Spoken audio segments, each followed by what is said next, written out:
What is going on, you guys? Alex Chasen back here with a brand new video, and NBA opening night was nothing short of awesome. It was so great to finally have regular season NBA basketball back. Last night we had the Boston Celtics versus the New York Knicks, and then the second game was Lakers versus the Timberwolves. We'll start off with Celtics versus Knicks. I kind of just want to go through what I noticed in each of these games and just react to night one of the NBA season. The first one, Celtics versus Knicks. If you're new to the channel, or maybe you just didn't know, I am a Celtics fan. So to see that banner 18, get raised to the rafters, I'm not going to lie, I teared up a little bit. Like, if you have seen your favorite team, whether it's football, basketball, baseball, soccer, hockey, whatever it may be, if you have seen your favorite team win something they've been trying to get for so long now, because I don't remember 2008. I was too young to remember 2008. This was like my first championship as a Celtics fan that I'll remember for the rest of my life. It brought a few tears to my eyes just to see all those guys get their rings and to see that banner finally get put up into the rafters. It was awesome to see. But what did I notice? Let's talk about these games. Holy crap. The Boston Celtics basically played a perfect brand of basketball last night. Or I should say, they played Joe Mazzulla basketball. They played Mazzulla ball. They tied the three-point record for most threes in an NBA game with 29. And they should have broken that damn thing. They tied it with about 7 or 8 minutes left in the game. It's when Jaylen Brown finally checked out because they blew the doors off the New York Knicks, winning 132-109. They blew the doors off of the Knicks. I guess that's where I should have started all of this. And in that, they shot the ball incredibly. And with about 7 or 8 minutes left, they took Jaylen Brown out. Jason Tatum was already out for a bit. And they were going to try to break this record. They had Sam Hauser out there, Peyton Pritchard, still very capable and really good three-point shooters. And they didn't get it. They just tied the record. I think because the fans knew, the players knew, there was a lot of like, oh, we got to get this record. And honestly, they choked. That's the only downside of last night, is the Celtics choked to get the all-time three-point record in a game. But they tied it with the, I want to say, 20-something Milwaukee Bucks. It was relatively recently. I know it was the Milwaukee Bucks who also had 29, but they tied that record. That's awesome. But let's dive a little bit deeper. The Boston Celtics looked incredible. I mean, Jason Tatum was out for vengeance. 37 points, 10 assists, 4 rebounds, 8 for 11 from 3. We have never seen that from Jason Tatum. Never is a stretch, but he's not really a crazy three-point shooter, especially last year. Last year was a really down year for Tatum behind the arc, especially in those playoffs. He got benched in the Olympics. He was like, all right, this is my season to win MVP. I don't think he's going to win MVP, but last night he looked like the damn MVP. And then he had Jaylen Brown with 23, 7 rebounds, 7 for 18 from the field, 5 for 9 from 3. This team shot 61 threes, and they made 29 of them. And they shot 47%. Just imagine if they didn't miss their last 13 threes. That's basically what it ended up being. In those last 8 minutes, they were just missing everything. They had Jordan Walsh. Poor man. He airballed one when they were going to almost hit the record. They missed about 13 threes in a row to close that game. They would have been closer to 54, 55% if they didn't miss those. Crazy shooting from the Boston Celtics last night. And you may be saying, it's just one game. They can't keep it up. I agree they can't keep it up. But even if they shot 40% last night, even if they shot 37%, a whole 10% less, they still would have won this ball game. And that is just utterly insane to see. This entire starting five looked awesome. They didn't start Luke Cornett in the preseason. They were starting Cornett in this group. They started Al Horford. He looked obviously really good in this system. He's just getting older, so you can't really rely on him as much. Luke Cornett did come off the bench and give you 19 minutes, 4 points, 3 rebounds. But I definitely agree with putting Al Horford out there. He spaces the floor. He shot 3 for 5 from 3 last night. This entire team was shooting the lights out of the ball. And one other thing that really equates to wins in the NBA, they only had 3 turnovers. It was such a clean game from the Boston Celtics. This is a team that was coming into this year now. Can they go back-to-back? Just the pure volume of threes this team shoots and the amount they make. They're not going to shoot 47% the rest of the season, obviously. But even if they shoot 41%, 40%, that's still insane for the amount of threes they put up.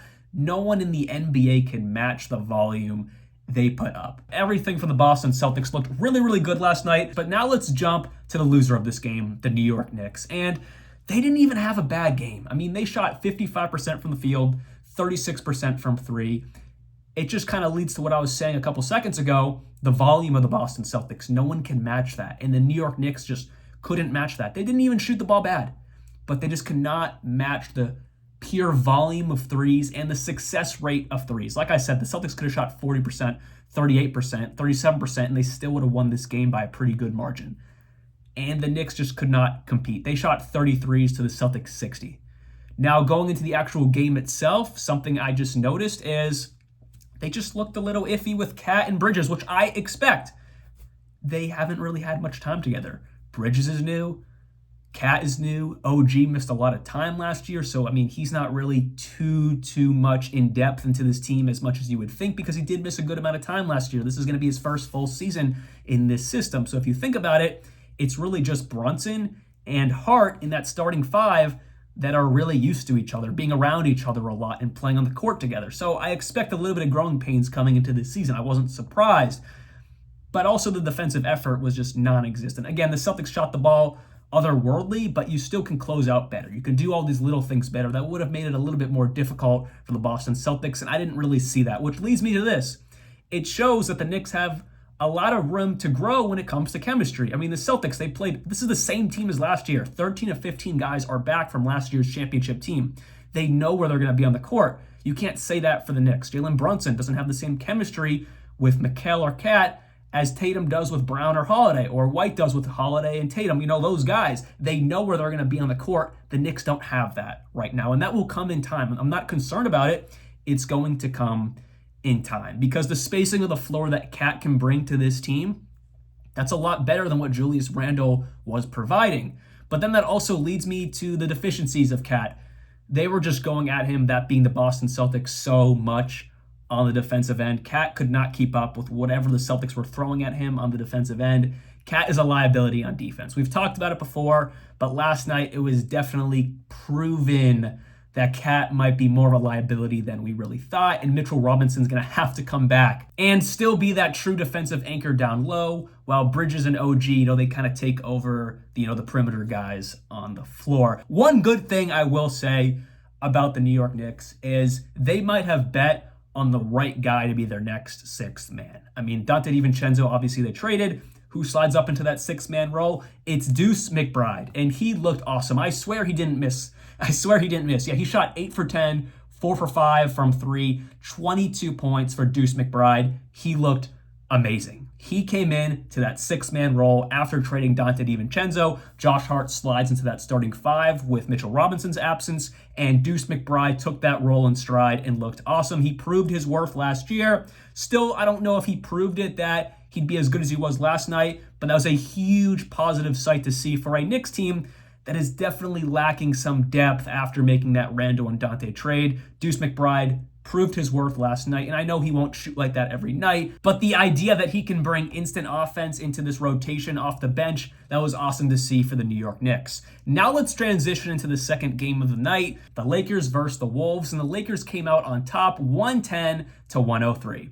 And pretty much everything JJ Redick wanted to implement into this team this season, it was implemented last night. I mean, we saw glimpses of it in preseason, but right off the bat, I'm going to dive into this. The offensive glass looked amazing. How many offensive rebounds did they have last night? They had a total of 15 offensive rebounds last night, whereas last year they ranked, and I talked about this in a video I made a few days back, they ranked dead last on offensive rebounds, only grabbing about 8.2 per game, where last night they grabbed 15. Jackson Hayes, Anthony Davis, the team bought into crashing the glass, and that was awesome to see. JJ Redick has already implemented things that worked back in 2020 when they won the championship, and he's bringing that back into style. The defense was also really, really good as well, only holding the Timberwolves to 103 points. That is pretty good. Also, another thing, in preseason, and he's talked about this before, that being JJ Redick, he was really high on shooting more threes, around 4 to 6 more per game. In the preseason, we were seeing them shoot, around 38 to 40 threes a night, a whole 10 threes more on average in the preseason. Last night, they stuck to what they did last year, shooting only 33s last night, whereas last season they shot around, 31 threes a night. And they went to the things that worked for them, attacking the rim, attacking that mid-range, and I thought that was awesome. I was a little bit scared, and I talked about this in the video I made a few days ago, about the emphasis JJ Redick was going to hold on the three-point shot, especially when they don't have truly enough floor spacers on that team. Of course, they have Austin Reeves, Dalton Knecht now, D'Lo, and some other guys who can hit it from behind the arc, but not enough compared to a team like the Boston Celtics, where pretty much everyone can do it. I was a little bit scared to see the Lakers kind of go to that three-point shot a little bit too much. Last night was not the case. They were hitting their mid-range. They were driving to the rack. I thought that was awesome to see. JJ still buying into the three. I mean, they shot 30 of them, but not to the point where it might ruin what they have going. And then just the off-ball movement. We saw none of that with Darvin Ham. The off-ball movement, the cutting, the screens, it was all awesome last night. It's the same stuff we saw in preseason, but we're seeing it in a regular season game, and we're seeing it actually work, beating a good Timberwolves team. It was awesome to see that. Anthony Davis, is it his team now? I'm not actually afraid to say that. LeBron has said, he's getting older. He wants it to transition to AD's team. If Anthony Davis can give you 36 and 16 with 3 blocks, 4 assists, 11 for 23 from the field, 1 for 3 from 3, with some regularity. Obviously, it won't be, those high of numbers, but at least, 27 points per game, 10 rebounds, a couple assists. If he can bring that, the Lakers are going to be really, really good. So it was awesome to see right off the bat Anthony Davis show the league and show this team that he's still dominant. Yes, he battles injuries on and off, but when he's healthy, he is still one of the most dominant players in the game. It was awesome to see that. For the Lakers overall, though, good game. Like I just talked about, JJ Redick implemented what they wanted to implement, what has worked in the past. He has brought it back. The three-point shot wasn't as much as a strong idea that I thought it was going to be. I'm sure that will change as the year goes on, but against this Wolves team, they had a game plan and they executed it pretty darn perfectly. Now for the Wolves. It's a similar topic to the New York Knicks. They have a new system to figure out. Julius Randle is not Karl-Anthony Towns. He cannot space the floor to the same rate of that, and we saw that last night. Just a little bit of a stagnant-looking offense, especially with Julius Randle.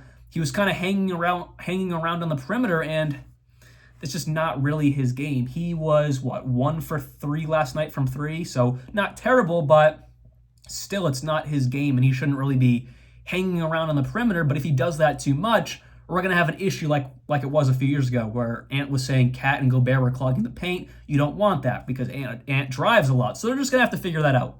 I'm not nervous. A lot like I said about the Knicks. There's no cause for concern here. It's one preseason game, but they are going to have to figure out how they can space the floor while having Julius Randle, be successful. And it's not like he's a bad floor spacer. He had a pull-up 3 from the top last night, but it's not who you really want hanging around the three-point line on a consistent basis each time you get on offense. That's just my thought on that. Something else, again, I don't want to dive too deep into it because it's one game, but Jaden McDaniels and Naz Reid, these are 2 guys you're buying into now that you traded Cat. They didn't look great, especially McDaniels. Naz Reid did his part in 26 minutes, but McDaniels didn't look amazing last night as well. I was also surprised no Rob Dillingham. I mean, he looked really good in preseason. You drafted him with the first-round pick. I thought he'd be implemented right away into that backup guard role alongside Dante DiVincenzo. He got a DNP last night. There was no Rob Dillingham. I was very surprised to see that from this Timberwolves team. And also, they didn't go deep at all. They really just went 3 deep with Naz Reid, Dante DiVincenzo, and Nickeil Alexander-Walker, and then you had Joe Ingles get 7 minutes. But they really just went 3 deep on the bench. It's like a Tom Thibodeau lineup, but Tom Thibodeau actually went like 10 guys last night. Now we're seeing Chris Finch only go, 8 guys on this rotation, which was very interesting and kind of weird to see. I'm just kind of curious to see how he plays that out going into this season if he does eventually bring Rob in, which I'm sure he will. But yeah, he did not go deep at all last night in the rotation. So those were my takes on the 2 games and the 4 teams that played an NBA opening night. I'm just so happy NBA basketball is back. It's finally here. There's no more waiting around. We have NBA basketball all the way through June now. Let's go. Let's go. All the way through June. Like that's awesome to think about. Anyways, hopefully you guys did enjoy today's video. I'll be back very soon. And like always, peace out.